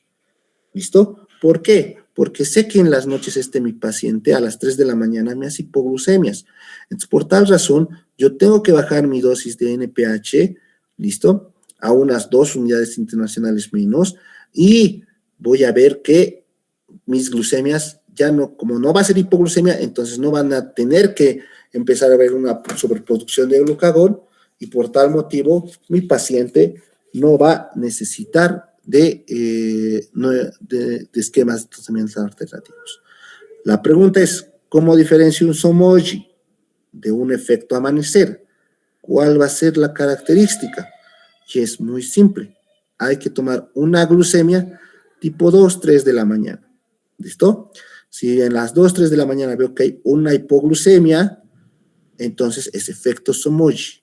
Tengo que bajar mi última dosis de insulina NPH en horas de la noche o en la cena. ¿Listo? Pero si veo que a esas horas tipo 2, 3 de la mañana mi glucemia es normal, entonces es efecto amanecer. Lo que tengo que hacer es aumentar mi dosis de insulina NPH justo en mi dosis de la cena. ¿Listo? Entonces, sonará tonto, sonará distinto, pero por no saber reconocer eso, por intentar aumentar mis glucemias sin conocer el efecto fisiológico del cuerpo, lo que único que provoco a veces es causar a mi paciente más hipoglucemias, tratarlo de manera inadecuada. Entonces, desde ahora les estoy advirtiendo, cada paciente es un mundo distinto y existen estos efectos fisiológicos debido al manejo de la glucemia, que son el efecto Somogy y el efecto amanecer, que su tratamiento, estamos diciendo, es muy distinto. A uno aumento, a otro disminuye. ¿Cómo me guío? Según una glucemia de la amanecida. No les estoy diciendo que a su propio paciente todos los días tiene que pincharse el dedo a las 3 de la mañana, no. Aunque una muestra me salga que está un poco bajo, entonces sé que es hipoglucemia, entonces tengo que hacer ¿qué? Disminuir dosis. Si veo que en esa única dosis está normal, bueno, entonces tengo que aumentar mi dosis. No es para todos los días, solo para un momento, ¿listo? Entonces, con eso ya voy a tener un mejor planteamiento y voy a ser un poco más cauto en el tratamiento de mis pacientes con hiperglucemia matutina, ¿listo? Lo que les decía, medicamentos que pueden producir hiperglucemia o hipoglucemia, ¿listo? ¿Quiénes pueden producir hipoglucemia? Antagonistas beta-adrenérgicos, ¿listo? Vamos a tener a la tiofilina, ¿ya? Ciertos salicilatos, como te digo, aspirinas y ciertos AINES pueden provocar hipoglucemias, ¿sí? Por tal motivo, si tengo un paciente diabético, tengo que, no les estoy diciendo que estoy contraindicado los AINES, no, pero sí hay que tener cierto cuidado, ¿ya? El etanol, o sea, bebidas alcohólicas, pueden hacer que mi paciente entre más rápido en hipoglucemia, ¿ya? Entonces, los pacientes diabéticos tienen que tener cierto cuidado porque puede ser que estos medicamentos le ayuden a que entre más rápido en hipoglucemia, como lo hemos visto con ciertos antituberculosos que, por ejemplo, en la rifampicina no está contraindicada, pero hay que tener cuidado porque puede causar la hipoglucemia en estos pacientes, ¿no? Ahora, ¿qué medicamentos pueden causar hiperglucemia? ¿Listo? En primer punto están los glucocorticoides, ¿listo? Todos los glucocorticoides, todo tratamiento con corticoides a dosis altas causa hiperglucemia, ¿listo? ¿Ya? Entonces, si tienes un pacientito que de pronto le estás dando, no sé, hidrocortisona, así miramos, EB cada 6 horas, y tu paciente diabético de pronto se empieza a descontrolar, es pues por la hidrocortisona. Entonces ahí ya es un riesgo-beneficio o un aumento de la dosis dependiendo de lo que tú quieras, ¿ya? Antipsicóticos, los más que todo, obviamente, los atípicos, lo que es la quetiapina, toda esa situación, ellos. Medicamentos beta-adrenérgicos, ¿cuáles son los beta-adrenérgicos? Noradrenalina, adrenalina, epinefrina, todos esos causan hiperglucemia, ¿ya? Diuréticos de tipo tiacídico, ¿ya? Y por fenitoína, ciertos opiáceos como la morfina, el fentanil, pueden causar hiperglucemias. ¿Listo? Entonces, es esencial que ustedes reconozcan o que estén conscientes de que ciertos medicamentos te pueden elevar la glucemia. No te van a dar crisis graves, pero te pueden elevar. Entonces, muchas veces, porque al pacientito que está en medicina interna no se lo está dando de alta porque dice, no, es que no está, sigue con hiperglucemia, sigue con hiperglucemia. ¿Y qué le están dando? No, es que toma fenitoína desde hace como de toda su vida. Y no será por la fenitoína que está haciendo hiperglucemias. Puede ser. Entonces, ahí hay que incrementar dosis, asociar medicamentos, ¿me entienden? Entonces, Todas esas cosas ustedes tienen que estar conscientes. Las zonas de inyección, como les digo, puede ser en cualquier lugar donde podamos tener una vía subcutánea intramuscular prohibida y, como les digo, la única endovenosa sería la regular, que es la cristalínica. ¿Listo?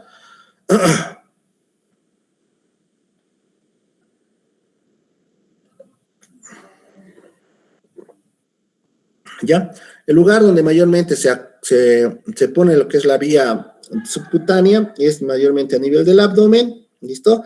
A 2-3 veces de lo que es el ombligo, de preferencia, porque ahí es donde hay más tejido adiposo, ¿listo? Y pues si no encuentras en la parte abdominal, también se puede poner en el brazo, en el nivel del hombro, claro que sí, siempre y cuando, vuelvo a repetir, sea subcutánea, ¿ya? ¿Qué es lo malo? Un poquito de las partes como el hombro, deltoides, entre otras, que como es un poquito menos tejido muscular, a veces tiende a acumularse, entonces se indica que se hagan masajitos, que se pongan pañitos tibios, toda esa situación, ¿ya?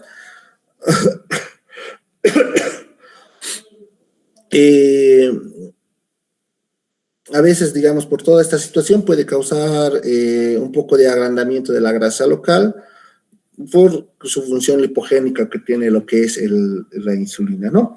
Y regla de oro, no puedes administrar en el mismo punto, no puedes picarte en el mismo lugar 1000 veces, te predispones a infección, abscesos, etc. Siempre intenten hacer que el paciente rote el sitio donde se está pinchando su insulina, ¿ya? Entonces les dice así, como manecillas de reloj tienes que hacerte, ¿listo? ¿Ya? ¿Para qué? Para que evitar estas complicaciones, porque recuerden que es un paciente que va a vivir toda la vida pinchándose aproximadamente 2 o 3 veces al día.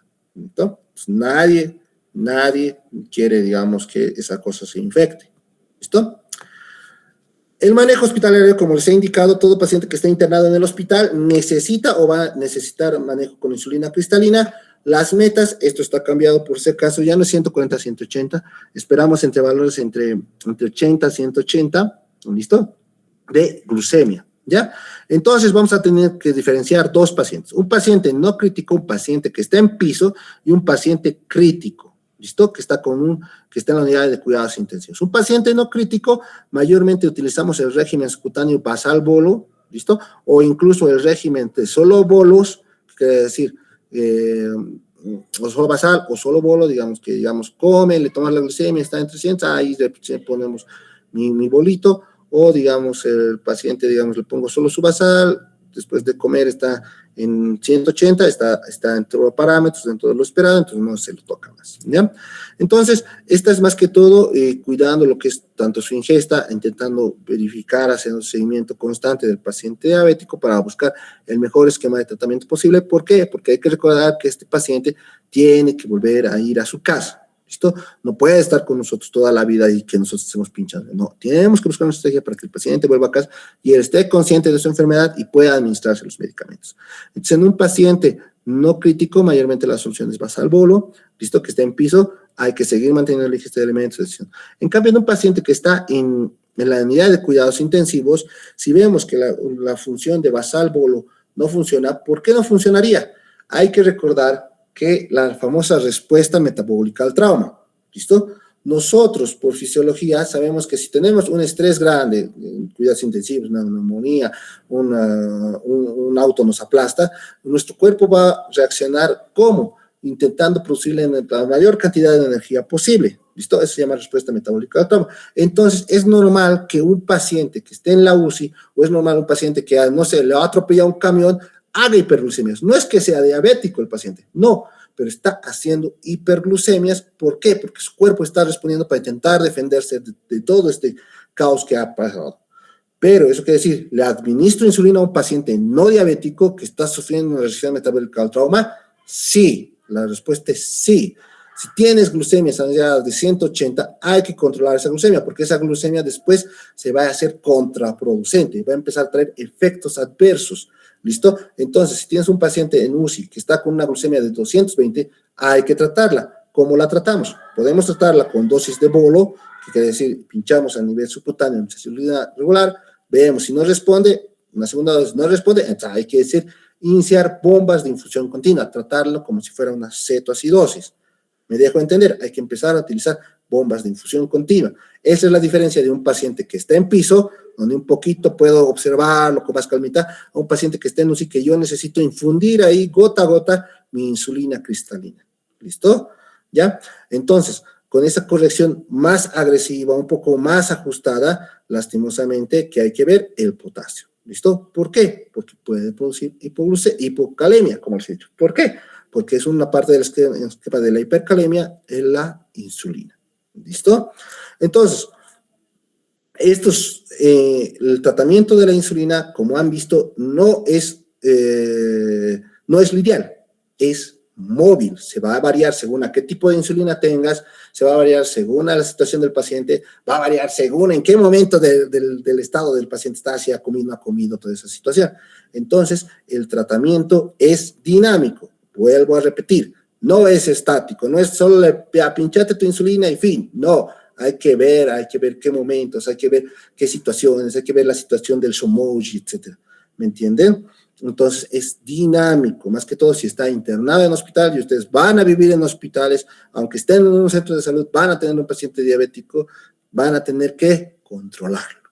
¿Listo? Eso es dinamismo, ¿ya? Y por último, que es las partes agudas o cetoacidosis diabética, como les indiqué, que son las complicaciones graves de mi paciente. Vemos que la cetoacidosis diabética es un estado en el que hay una hiperglucemia, hay un estado hiperosmolar, hay glicemias arriba de 250, esas glicemias ya empiezan a producir distintos alteraciones, más que todo a nivel hidroelectrolítico, el paciente se deshidrata, el paciente está con hiperglucemias severas, están acidóticos, etc. El tratamiento es simple. ¿Listo? Cuando hay una hiperglucemia, hemos dicho que el azúcar es una sustancia osmóticamente activa. Por tal motivo, el cuerpo es sabio y entonces toda esa parte a nivel plasmático igual lo va a intentar eliminar el riñón. Entonces, al botar todo el azúcar que puede el riñoncito, porque solo tiene una cierta tasa de filtración, entonces empieza a orinar también pues, como descosido y eso empieza a hacer que se deshidrate. La célula se deshidrata por pérdida, etc. Entonces, si está perdiendo líquido de todo lado, el esquema de tratamiento que te indica, 1, pasar líquidos. ¿Listo? Es el primer esquema de tratamiento. Pásenle agua, no sean malos, denle agua a ese pobre paciente. ¿Listo? Y por segundo punto, hay que tratar la parte de la hiperglucemia. ¿Y con qué vas a tratar? Con insulina. ¿Con cuál insulina? Insulina regular. ¿Cuánto es la dosis? De 0,1 kilogramo hora. ¿Qué quiere decir? Si mi paciente pesa 70, entonces vamos a tener que pasar 0,7 unidades de kilogramos en una hora. ¿Listo? ¿Ya? Entonces vamos a estar pasando a mi paciente en bombas de infusión, por eso es un paciente que está con complicaciones agudas, o pacientes críticos que están con situación, hay que ponerlos en bomba de infusión. ¿Listo? Entonces voy a tener que pasar esa dosis a mi paciente. Después hay tablas específicas, por si acaso, para el manejo de las hiperglucemias según cómo estemos diluyendo nuestro medicamento, ¿ya? Y después, por tercer punto, está el potasio. ¿Por qué el potasio? Vuelvo a repetir, porque la insulina hace que el potasio entre a la célula. No se puede, no deben iniciar tratamientos con insulina si no tenemos el potasio basal de mi paciente. ¿Por qué? Porque ya hemos dicho que la insulina hace que ingrese potasio dentro del organismo. ¿Listo? Y si tiene ya de por sí una hipocalemia, porque estoy repitiendo que se está deshidratando, está orinando tanto, entonces igual está perdiendo pues potasio. Entonces, si de pronto tú decides iniciarle tu insulina sin ver el potasio, lo que vas a causar es tal vez una arritmia fatal y el paciente al final se muera. ¿Listo? ¿Ya? Entonces, hemos visto que para despedirnos, hemos visto que el tratamiento con insulinas es muy variable, varía según a la capacidad del paciente, varía según su situación del paciente, no es como les mencionaban, pincharle al paciente y que se vaya a su casa, no, es un tratamiento dinámico. Entonces, ya hemos visto que el tratamiento de la diabetes, tenemos herramientas como las insulinas, como también los antidiabéticos orales, que son un chingo, que tienen que aprender todos sus nombres, tienen que aprender sus dosificaciones, consecuencias, etcétera, etcétera, quién administra, ¿ya? Y por tal razón, tenemos que ser conscientes que el tratamiento de la diabetes cada vez es más dinámico, ¿ya? ¿Cómo es eso? Y ya saben la farmacocinética de los distintos tipos de insulinas, no había existido solo un tipo de insulina, ¿no ve? había existido de todo, ¿ya? Listo. ¿Dudas, preguntas, consultas? Antes de que se apague esta cosa. Doctor, quería preguntarle sobre los factores precipitantes y esto, ¿cómo, o sea, podemos evitarlo, este factor? Bueno, en caso de una administración. ¿Precipitantes a qué te refieres? Ello le quería preguntar, doctor, no lo entendí muy bien. O sea, ¿precipitantes cómo? O sea, precipitantes para desencadenar una crisis, una complicación diabética. Sí, doctor. Ya. Tanto infección, infarto. Ya. Vuelvo a repetir. Para que un paciente diabético se descompense, no se descompensa de la nada. Tienen que pasar 3 cosas grandes. 1, abandonó su tratamiento. Paciente diabético que dijo, ¿saben qué? Ya me harté, ya no tomo metformina. 1. 2, infecciones, procesos infecciosos. Paciente con ITU, con neumonía, toda esa situación. Hay que recordar que el paciente diabético es inmunodeprimido desde el principio. Por tal razón, cualquier infección le pega como si fuera boxeador. ¿Listo? ¿Ya?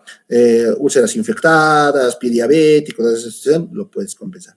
Y respuesta número 3, cualquier cosa que cause respuesta metabólica al trauma, que quiere decir cualquier trauma grave. No estoy hablando de que lo atropelle un auto, por ejemplo, estoy hablando, por ejemplo, infartos, estoy hablando de deshidrataciones, estoy hablando de pancreatitis, ¿listo? Todas esas cuestiones son desencadenantes que hacen que la diabetes se descompense.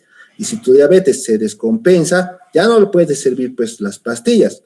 Lastimosamente tenemos que irnos con tratamiento a base de insulinas. ¿Listo? Hasta poder compensarla y de ahí otra vez introducimos las pastillas. ¿Listo? Ya, así es como se tiene que manejar o se manejan las complicaciones agudas de la diabetes. ¿Listo? ¿Eso es lo que está respondiendo tu pregunta o es más o menos, o tienes otra duda o es relacionada a otra cosa? Gracias, doctor. Ya. ¿Otra pregunta, duda o consulta? Doctor, ¿será que nos va a pasar IVAs? No. Porque Eso es piratería. Malditos. Doctor, en PDF. ¿Qué parte de piratería? Malditos. Ya. Otra pregunta relacionada al tema.